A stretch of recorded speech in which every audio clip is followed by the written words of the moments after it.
We were backpackers. To the outside world, we looked like fools.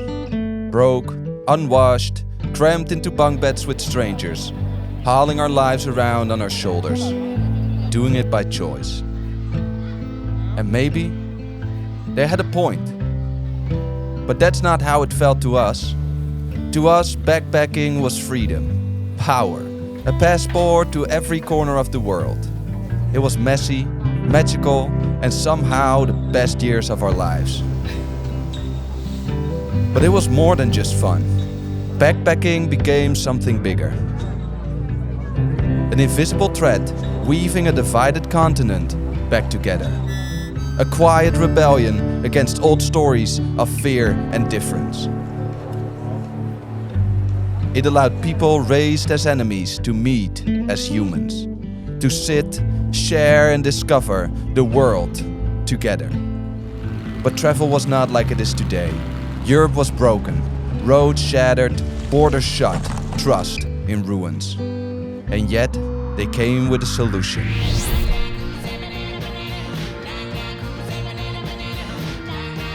My life changed because of hostels. Like where you come from and how wealthy you are don't count much. Many people consider hostels like homeless spaces or some self-destructive spaces where you pay not to sleep. Hostels were sexy, there was freedom and it was exciting. Everyone was looking for a holiday romance, you made new friends. That was very difficult to explain to a travel agency or a tour operator what hostels was. First of all, you want to meet the world, see so many other people as possible. I think that we are social animals. I think that we really, as humans, we like to connect. The hostels is one of the best things for the future on our planet.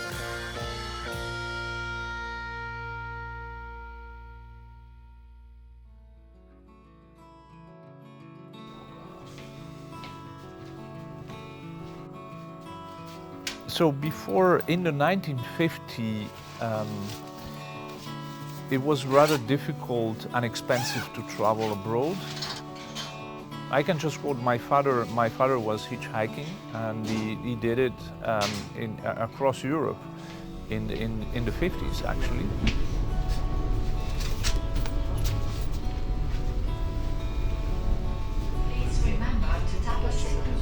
But I think that was the only way, and I suspect that you had to be really an authentic explorer to envisage this kind of trip.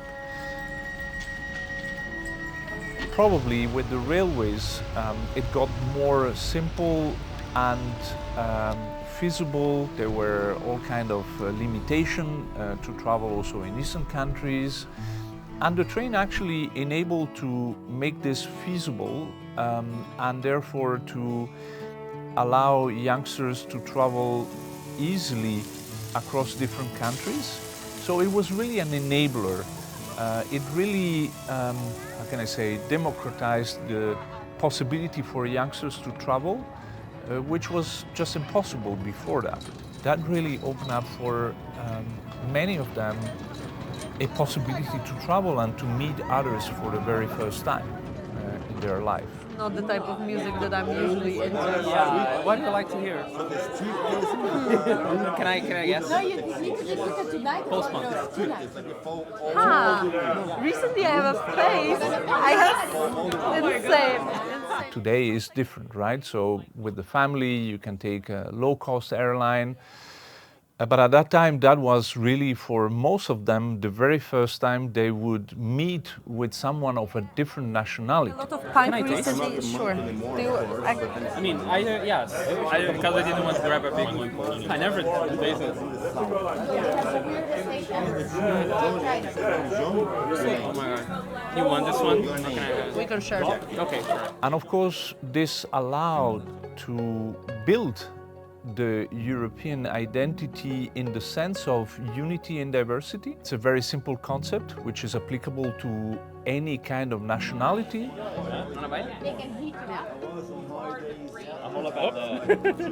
By meeting the stranger, they realized that yes, there was diversity, but diversity was not coming with hostility. So people would say, okay, we think differently, but that's actually great, and we can still build friendship together, even if we think on some important matter a different way.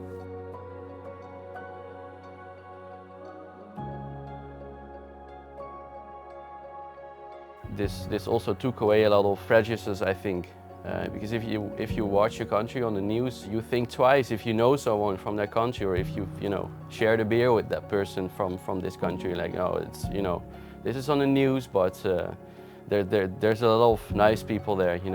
I know it's not only like that. Because I am basically one thing to know about me. I'm obsessed with water. Like sea, lakes, oceans, I'm all in. I didn't went to the lake. We need to go tomorrow if we have time. We should go, yeah. Yes. So being able to gather all people to promote like mutual exchange rather than what you see, for example, in hotels that inevitably tend to not mix people up so much. This does happen in hostels. It has always been so, and thank God it's been so. Thank God our societies are looking more and more like hostels today and less like hotels. At least this is what we desire our societies to be. More get-together, more mingling, more mix-up, and less individual stances that are living separately on the road. Just one portrait, just one moment. You're beautiful today, okay. Thank you. Not just mixing, but also understanding each other. And like hostels have paved a big way for that. Absolutely. But the views, Gabi, the views. Yes, they're waiting for you. And when you've got a Pakistani and an Indian, a Ukrainian and a Russian all sharing a room together, I think we are actually genuinely doing something bloody special. And they're actually prepared to sit and talk in an environment where they feel safe. Please do not fall. Yeah. Try not to. That'd be just my luck. I think we are achieving remarkable things. Got it? Yes. I think we live in a world where there's a lot of anger, hatred, and misunderstanding. And hostels, for me, give me a place where I feel like I can connect with people, I can understand people, I can discuss and debate the difficult topics of the day and still be friends with them. But that's what makes it magical. So what's the plan now? Oh, we keep going to the swimming spot. Great. Where's the swimming spot? Are you gonna get in? Yeah. Okay, good. Okay. They also have the power of disguising people. And that's the most democratic thing we can do. Like, I really believe the best way of social mobility is when you get people from different classes hanging out together. And the hostels really allow this to happen. It's cold, but it's not like extremely cold. I don't believe you. The social part of the hostels gave me the confidence to approach everyone and to talk and to discuss and to play and to travel together with other people. Holy fuck, that's freezing. And I think this is what every traveler that stays in hostels for some time, then they don't want to go back to a hotel or.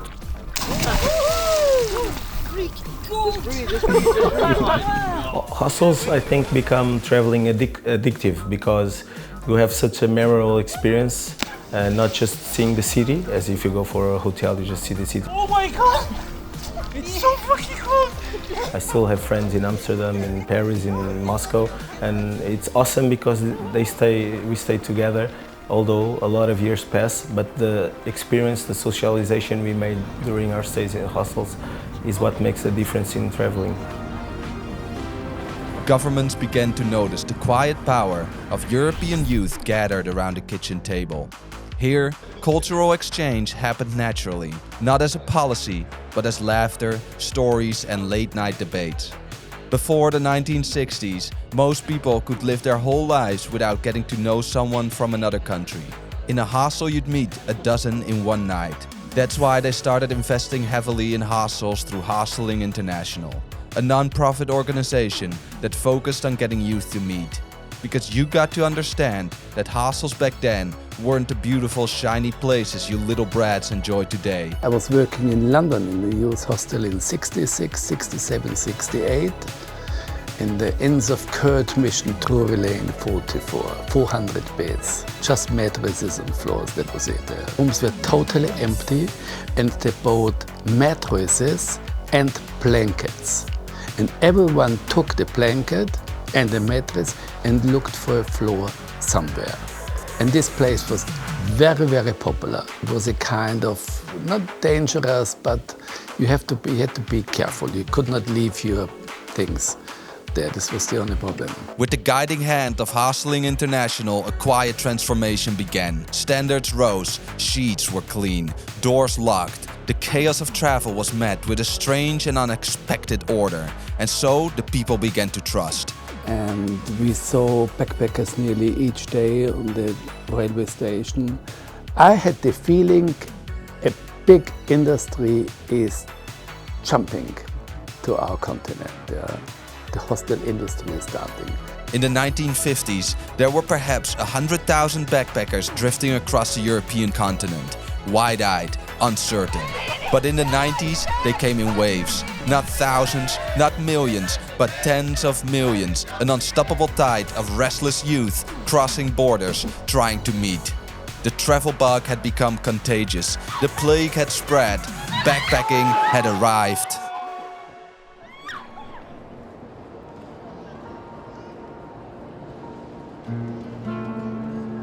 I do remember a special trip I did. Probably no, most likely the first one in '94. I went along, but I decided that it would be much nicer if I stay in a hostel.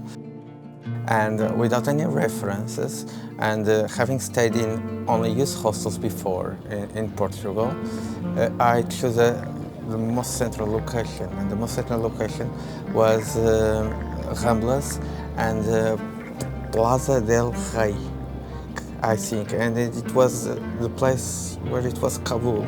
So I arrived without any previous acknowledgement to this hostel. A beautiful square.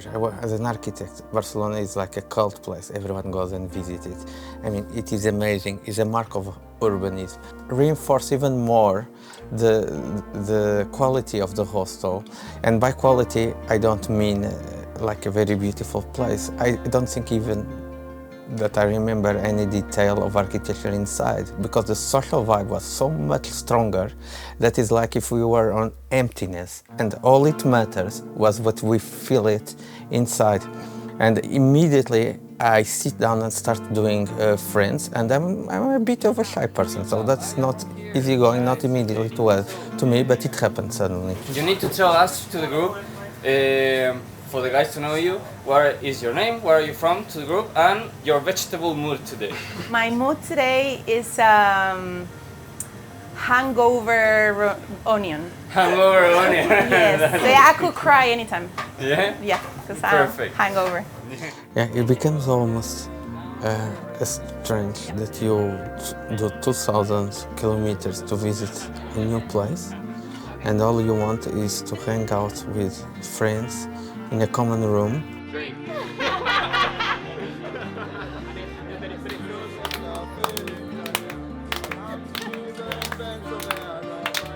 Going inside of the night, chatting about random issues, and it's so strange. Okay, truth. Truth. Do you prefer? The fact that you have to do 2,000 kilometers to free your mind and to free from the boundaries that you set yourself in order to be open to meet new people, that's what helps you to connect very strongly with somebody new that you just met.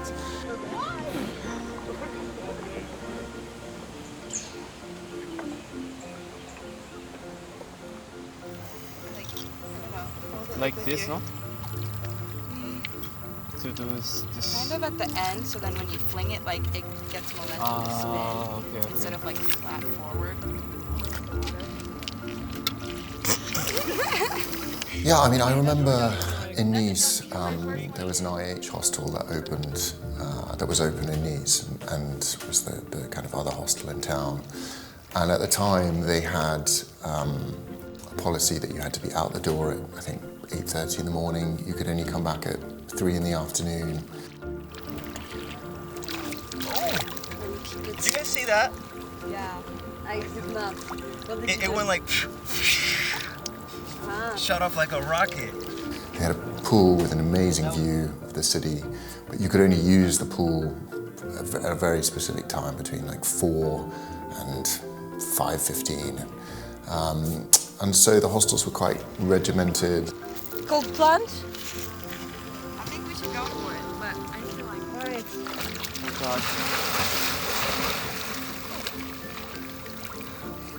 Okay, so.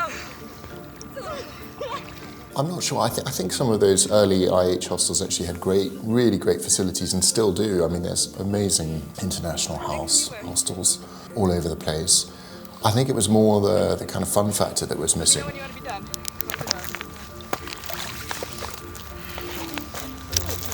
I think it's now. I think it's now. Found out in Australia and in Asia and New Zealand how cool it was over there. And when we got back from our big trip, we found out that the hostels in Europe, especially in the Netherlands, were not cool at all. They were more like hospitals, libraries, boring. We had the feeling that you couldn't really talk to each other or get really social. And that's actually also when the idea started to start our own hostel. And I blame it all on the Germans, because the Germans had this very straight-laced approach about youth hostels. The boys are there, the girls are there, you do your jobs at 8 a.m, you have to be out of the hostel, and you know, it was almost sort of religious in its strictness. It started to change, and the 3 places where it changed, one was Ireland, and the second one was New Zealand, very closely followed by Australia. You had backpackers over there. And a backpacker hostel is something completely different than when we started in Amsterdam. In Amsterdam you had youth hostels, and there's the difference. A backpacker hostel has its own kitchen, so you can make your own meal. No rules, so no lockout, and the lockout is then at 8 o'clock in the morning. You had to go. And then at 5 o'clock you could come back. 12 o'clock, however, the door was locked, so you had to be inside. And then we came with our backpacker hostel in Amsterdam. But the first night was 8 people, and the second night we were full, and we've never been empty.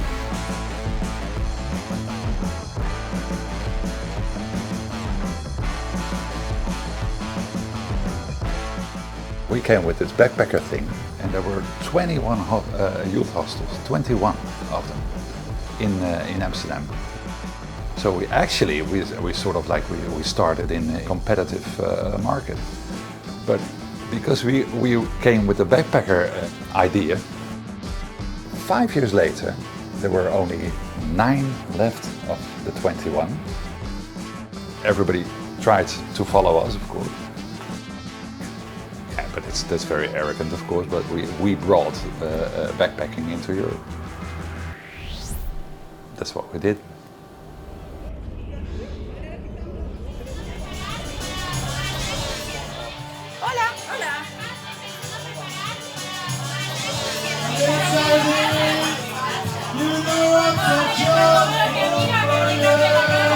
What the new generation of hostels tried to do was just kind of make it more fun and friendly and kind of take out a lot of the rules that were there with these IH hostels.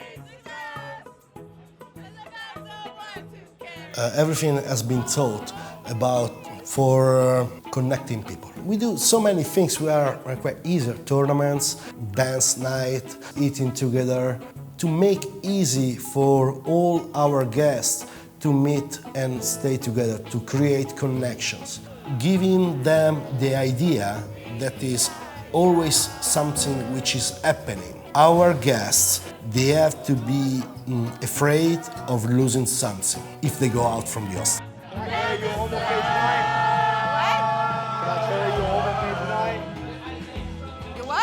I carry you home with me tonight? No, you are too young for me. And I think that's probably another reason for the rise of this new generation of hostels. People were looking for connection, to meet people. And I think that was probably always happening in hostels. But I think the new generation did a better job maybe of getting people together.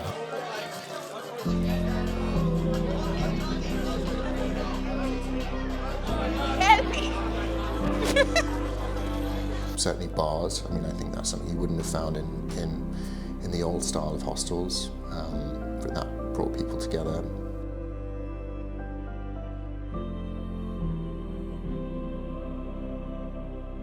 In the new generation of hostels, the possibilities were endless. You could fall in love and go all dirty dancing at the same time. No other place in the world made it possible for people to meet and wander the streets toward an unknown adventure all on the same night. But that doesn't mean they knew what they were doing. Some owners were barely a year off the road themselves, making it up as they went along. Yeah, we had absolutely no idea what we were doing. Figuring it out, I mean, we started with just fold-up beds, you know, we'd do a few bed nights, we'd sell 15 or 20 nights, and we'd go down and we'd buy another 5 fold-up beds from the supermarket, and you know, we'd sell those for a few nights and we'd have a bit more money to go and buy, you know, more fold-up beds.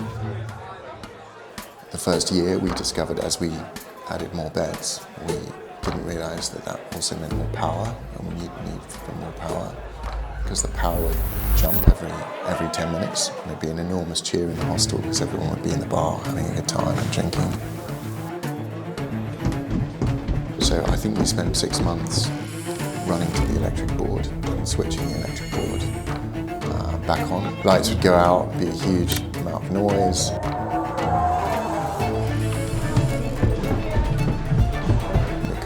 Kind of like a game. We'd run to the switchboard, switch the lights back on, the bar would take off again. And we did that for 5 or 6 months while we tried to figure out, you know, how do we get a new power cable to connect through the street and to the building. So all these things that we didn't really know. Across Europe, hostels were scattered, each one fighting on its own, often invisible beyond their city walls. So 30 years ago, 5 hostel owners came together with a simple question: what if we joined forces? Ideas turned into action, and soon Europe's famous hostels was born. I remember crying actually when I got the email, because I thought it was such an achievement. We were elected to be a member. The rule was simple. Only one hostel could carry the famous banner in each city. Only the finest could join. For travelers, it became a compass. Step off a train in Madrid, Vienna or Paris, and you'd know where to find laughter, stories, and feel at home. And for hostel owners, it meant they weren't competing alone anymore. They were part of a family. But joining them wasn't easy. Only the best were invited. When I started Copenhagen Downtown Hostel, then sort of we had to learn a lot. We were visiting some of the first hostels around Europe, and we saw how they did the things, how they created this environment, how people were sitting in the bar and enjoying each other. And we looked and say, okay, these guys in Europe's famous hostel, we want to be like them. In reality, it's really, really difficult to make a social environment where people want to hang out and meet each other. But this is what I think the Europe's famous hostels is sort of world champions in each city about. Hostels in over 21 countries would unite. A necessary move, because less than 20 years ago, even governments had no clear definition of a hostel, and tourist offices were baffled at why you would ever stay at one. We opened on the 2006, so there was just 3 hostels, I think, in Italy. There was no rules, specific rules in Italy, and we're talking about Rimini, so there is 1,300 license of hotel, but there wasn't any license of hostel. We bring, you know, the rules that we found in another region in Italy to the administration, just for understand together what we need for have hostel license. And the tourist office wanted nothing to do with us, because they didn't understand why you would, even if guests asked for us, they thought, well, if we've got hotel beds, they're much better off in a hotel. Why would they go to a hostel if they could stay in a hotel? Hotels are a dull place to sleep. Having fun and having that energy is what hostels bring. And when you put 50 beds above a pub, you create an atmosphere that never gets stale. You never actually know what you're going to get. When you walk into a Holiday Inn Express, there's somebody that's got a broomstick shoved up their arse in a grey suit who says, "Hello, You have a reservation? What he means to say is, fuck off, you're bothering me. We don't have that. We have people that are really enjoying their work with us, that are paid well, incentivized well, and can have careers. Mr. Broomstick, where's he going in his life? Hello? You have a reservation? Just imagine his sex life.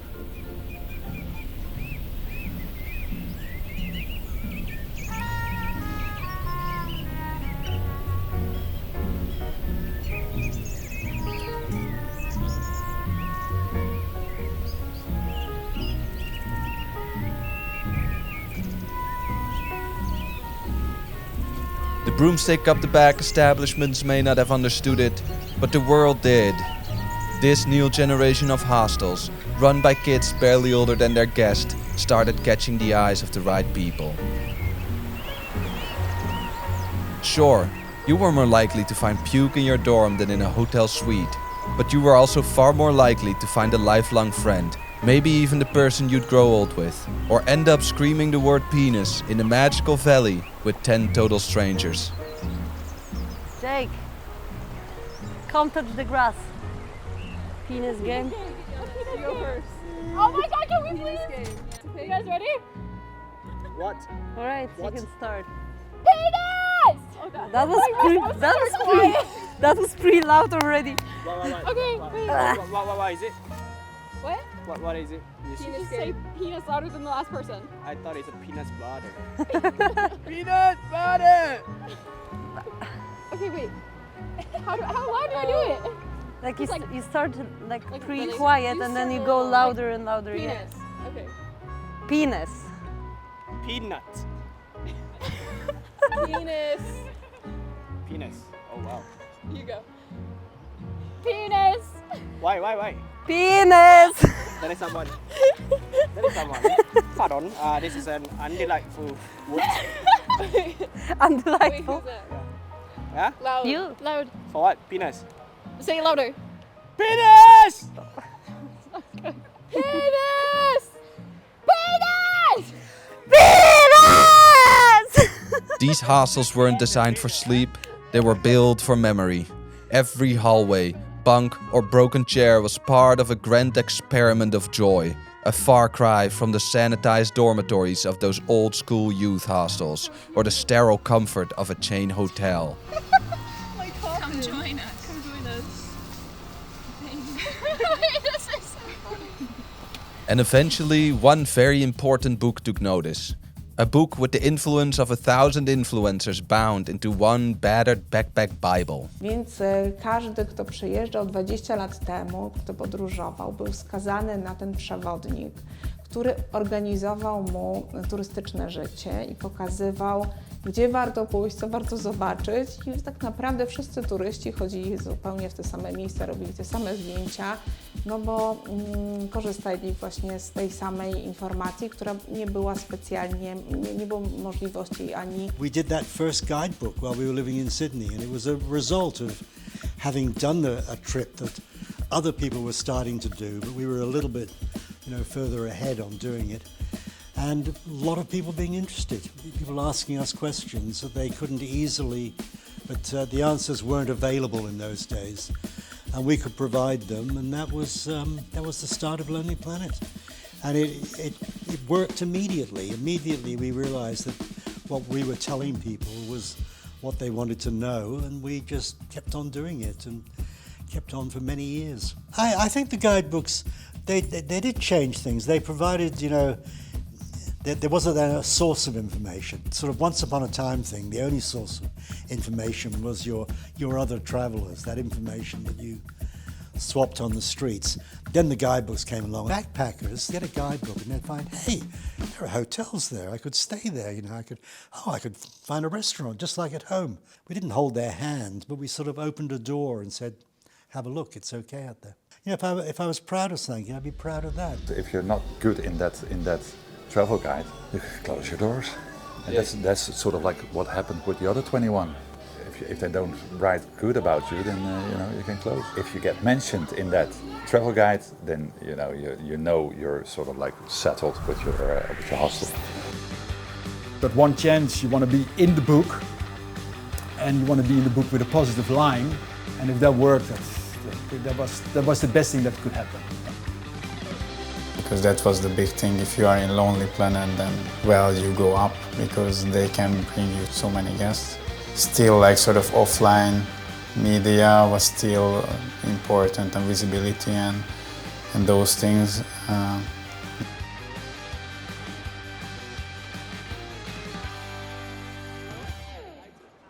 IT. Not Chino. Chi. See, the worst thing is I can't actually say her name, but I like iced tea. Yeah, iced tea. When you guys told me that last night, I was like, iced tea. I remember not really knowing if Hostel was a bit of a scam or not, because I think we had to input credit card information to this website that we didn't really know much about. You know, it was kind of amazing to us. We were up on a hill, we were a long way from the city centre. It was amazing that people could find us through the internet. It was such an amazing thing to post something online and people would show up. It was kind of mind-blowing. You know, that was clearly pretty magical. Changed everything. Yeah. It's how it must be to live without you. In my heart, and I will love you together. I love you. There are such beautiful people in this city. And with that came a new force, one that changed the balance between hostel and guest, the review. Now everyone was a critic. Every night had to count. To keep up, many hostels began organizing bigger events, making sure every guest walked away with a story worth sharing. Pero a las 10:15 la terraza chapada hoy para que todo el mundo baje, ¿vale? Hostels that, you know, are dirty, where, you know, you don't get great service, they're rude to you, they're not going to thrive because they're going to get trashed in the reviews, and then over time people just won't book it. Para si viene alguien para el concierto, simplemente les dejo seguir. Hay un concierto ahora de banda, ¿vale? Una cumbia, sí. Si viene alguien y te dice que viene para el evento con los huéspedes, nos dices y le damos info, ¿vale? Hey, what's up, brother? And they will suffer, so they have to step up. They have to decide, if I want to survive, I have to do something better. So I think the overall quality of hostels has gone up. E eles estão assistindo para a banda, para o vivo, que eles têm shows de graça, tá bom? Mas tenta levar todo mundo de aqui para lá. Tenta a galera que está sentada aí, tenta falar, ei gente, temos uma festa aqui, tal, legal, e vamos tentar fazer que todo mundo se concentre aí, tá bom? Estava indo fumar um cigarro. Vai fumar logo, volta. Fala com ele logo. ¿Cómo estás? Todo bien, hermanito. Yes, before where was more difficult to have the certainty that when you go to a place, the place was clean and was safe. Now with the social media, with the review, how bad and good they can be, they give you the idea how the place really is. And you go there, even if you're a solo traveler, female, feeling that you can do it and you can make it. Now people share everything, so if you have a bad place, sooner or later it will be online, sooner or later people will see it, so you cannot afford anymore to lose the attention. It made change the hostel because almost of the travelers is solo travelers, work alone or with a few friends, not a big group like before. It's not just a bed to sleep, a place to stay, but it's a place for new community, meets other travelers and creates memorable, you know. With the internet, everything changed. Suddenly, everyone could tell the whole world about their hostel.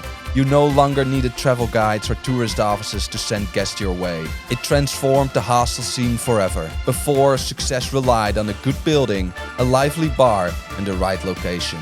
Things that would convince guidebooks and tourist offices to recommend you.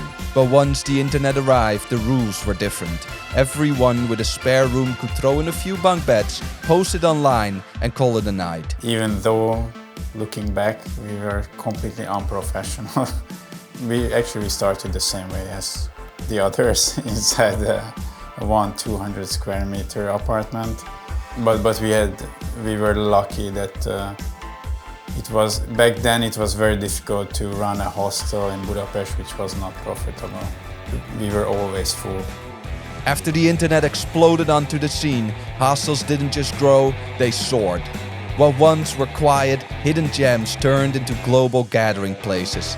Millions of backpackers spent their summers in dorms, chasing freedom, connections, and the stories they one day tell. Because who wants to sit by themselves in a hotel room when you can meet the whole world in a room? If you're in a hotel, you're definitely sure you're not getting laid. In a hostel, at least you had a chance to connect, a chance to kiss someone you'd never see again, to dance on sticky floors like it meant something. In the 2010s, with the help of the internet and reviews, hostels had no other choice than to become amazing. But it wasn't about fancy buildings, good-looking receptions, or people in smart suits. A dirty bar with the right spirit will get most people going. A basement with mismatched furniture seated by the right people whose names you've long forgotten, creating memories you won't. And for a moment it felt like it would never end.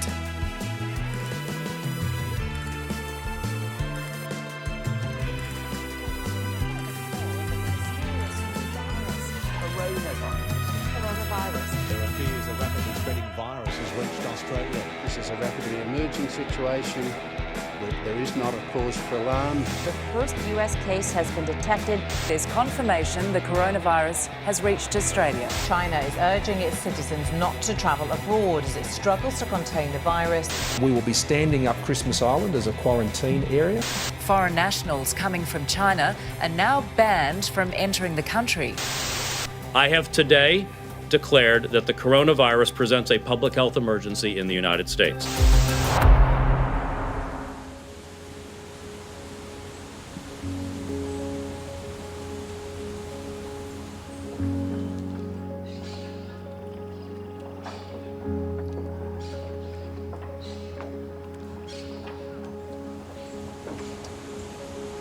Oh yes, I remember it so clearly. Walking through Venice back then felt like stepping into a dream. Or maybe a movie set after everyone had left. The streets were empty, the canals were still. And there was this silence that you never associate with a city like Venice. It was beautiful in a strange way, but also heartbreaking. Venice is meant to be lived with the languages from all over the world. Seeing it so quiet reminded us how deeply this place depends on connection. I come from Anda Venice Hostel. We opened in 2018, just a few years before the pandemic, so it was the perfect timing. It's a really big building. We host more than 700 beds there. Inside the hostel is where you realize that something we're missing. Really, we have an on-site bar where so many things happen there, you know, from parties to DJ sets. And walking through the bar, there was this silence that was even, how can I say that? It was a sound, it was a really, really big sound, but it was silence.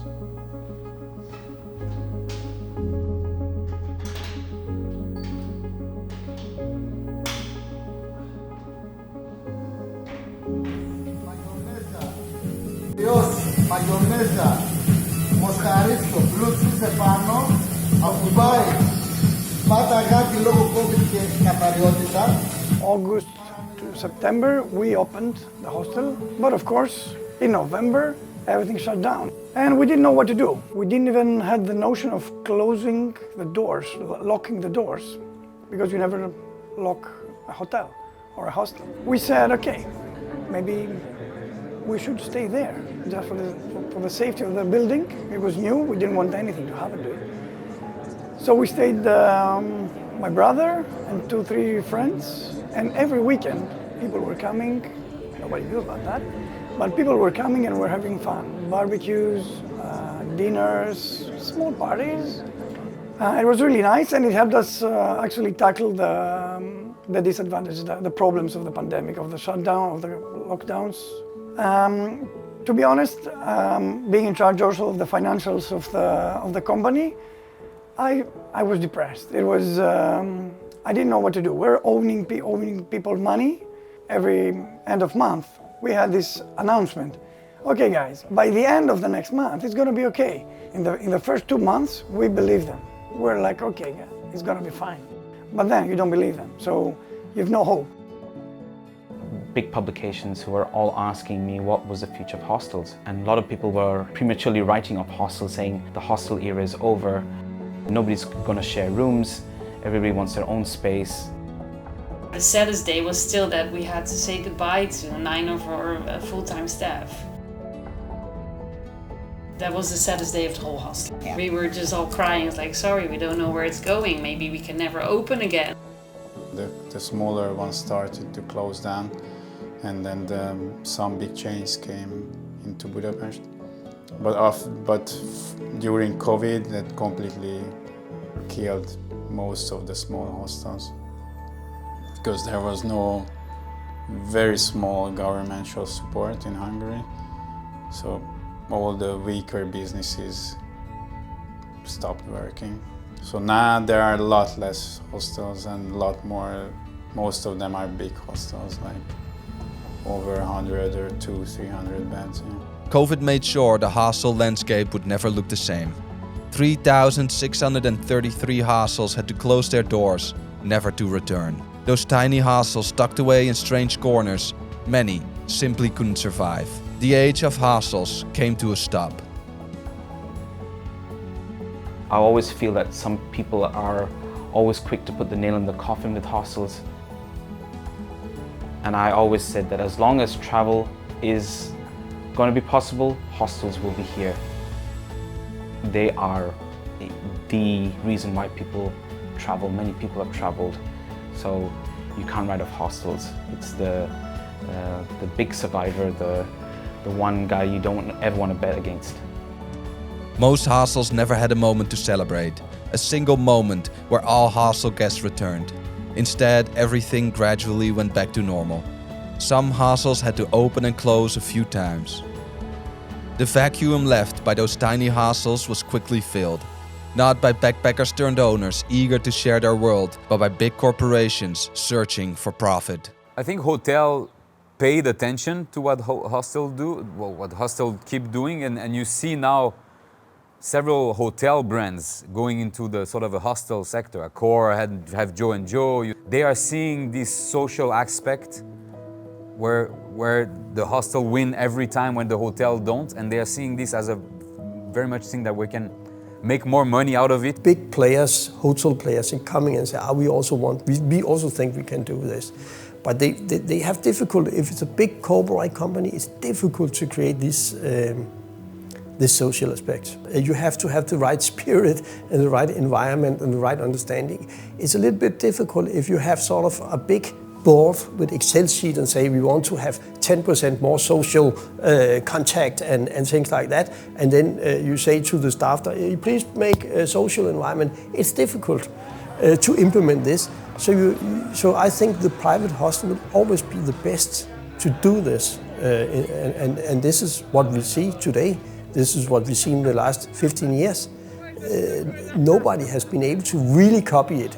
They try, and they can lift it when they pump a lot of money into it. They lift it a certain time, but then it loses the air after some time. You've seen a professionalization of large-scale hostel brands who have made hostels sexier to the point where we're like, is it still a hostel? Is it a hotel? And there's definitely a crossover category that sits in between hostel and hotel, and the audience is different. It's more anonymous. You don't really get to know people, and like, there's an audience for it, clearly. Like, they're filling up, but it's not as personal. And I think when the smaller businesses is where you really build the very personal connection. So we're here in Aranda, okay? So that's Plaza Real. Here in São Paulo, you're gonna find many stores. And it's hard to create that if you're in a 700-bed hostel. It's almost impossible to create that unless the general manager or the operator is deeply passionate about it, who's in the front lines, who's out there. And you've got those operators. They do exist where, you know, we've got some customers, and I know that the operator, the owners, are like these purists about hostels, and they are in the front line. They're in the kitchen at night, and you get to know them. Or do you want me to go to the room, get ready, and get shaved down? If that's alright, and while work on it, okay? Yeah, so you don't have to be like this here. I'm sorry, That's okay. We have this saying, and I don't even know where it came from, but the fish thinks from the head. And if your general manager doesn't live at the heart of it, and doesn't live the right values, and isn't the most social person, he or she won't hire that type of person, and then they won't hire that type of people, and then this whole culture is just not that. But if you have a 700-bed hostel and you have this great culture leader, you will see that it starts to build around you. Now, wash my feet. In one you do. One. No. ¿Qué? ¿Qué? ¿Qué está pasando? Then you move it. 1, 2, 3. In close. Don't need bring the ass to the mountain. It's only 2. Elegant. Yeah, you can give if you want, but it's not necessary. Now the hostels themselves have to organize, like beer pong or karaoke or things to get people together, to get them away from their phones or laptops. Whereas before there wasn't any of that. So you had to talk to people. Everybody carried a deck of cards. It was a lot more maybe social and open, friendlier. Now we're a little bit aware. Some of us are shy, so they hide behind their screens. No, I see established hostels. The owner come to the reception or to the social area and see all these young people on their mobile, and they get upset. And I tell them like it is like this right now. And instead of being upset, what you need to find is a way to captivate in the mobile experience. All right, me again. That is a fascinating tattoo. That is a fascinating tattoo. No? Is that a compliment? That's like abridging a compliment. It's like here. So you get a compliment. Interesting. So is Hitler. I mean, am I wrong? Is Hitler not interesting? No, it's nice. I just don't know. Oh, it's nice. That's different than interesting. It is nice. I just. When it's good enough, the experience, they'll put their phone down. The moment you're bored, that's when my TikTok comes out. But if I'm with friends, I'm not. That phone doesn't come out because I'm having a great time. Oh, dancing flamenco looks nice. Oh my God! So if you build the right experience, I think people will put their phone down.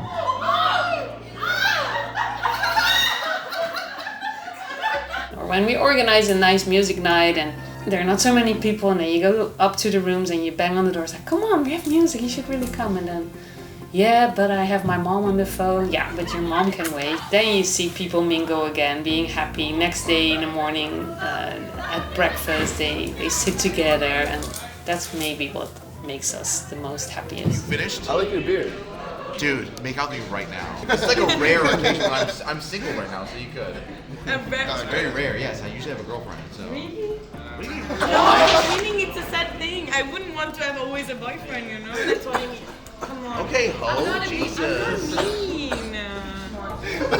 So guys! On this trip, I've heard fat hippie Jesus. Someone called me fat earlier. One of the things that the hostels can actually do is take guests, people out of their social environment and bring people together. Which, with the social media platforms that they are, you feel you're connected, but you're still in your bedroom. Yeah. I think that's one of the powerful things of hostels, is you bring actually people together from different parts of the world. What do you next? You can have a go at this too. Alright. You can control it? Yeah. I got it on the largest setting right now. Let's try that one first. Yeah, I think so. See if it works even. Oh. Keep doing it. Do you want to try? No. Your just hair is stuck on there. I feel like you might need to cut it first. I think it will be even more important in the future to socialize. It's our mission to make people meet on cross cultures, cross genders, cross I think it's any dying. age, young and old.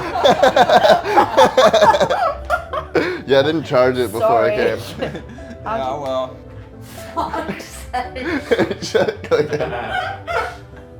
Go again? No. I think it's good. When I go to bed, or maybe before going to bed, when I look around me and look the faces or our staff and our guests, and I see these people which are very happy together, and I think that we did it. And sometimes I'm not ashamed to tell you that sometimes it makes me cry. In the 1950s, a generation stepped out into a broken Europe. Not to rebuild it with bricks, but with stories. They spent their summer nights with strangers, roamed the streets of a place that was foreign to everyone, and for the first time saw the humanity in someone they were told was the enemy. Back then, hostels were more than a bed. They were a cure for fear, for ignorance, for loneliness. 70 years later, and the world is more connected than ever, yet we've never felt lonelier. You can ask an AI to explain you a culture, but it won't pass you a beer. It won't take your hand and guide you to a bar you've never been before. It won't give you the thrill of being lost in an unknown place, and it won't challenge your perspective before you step onto the dance floor to make a fool of yourself. Nothing can replace a night spent talking to someone from a country you once misunderstood. Backpacking was never just about travel. It was a quiet rebellion against prejudice. And the new generation might not realize it, but it needs backpacking more than ever. And we'll be there to welcome them.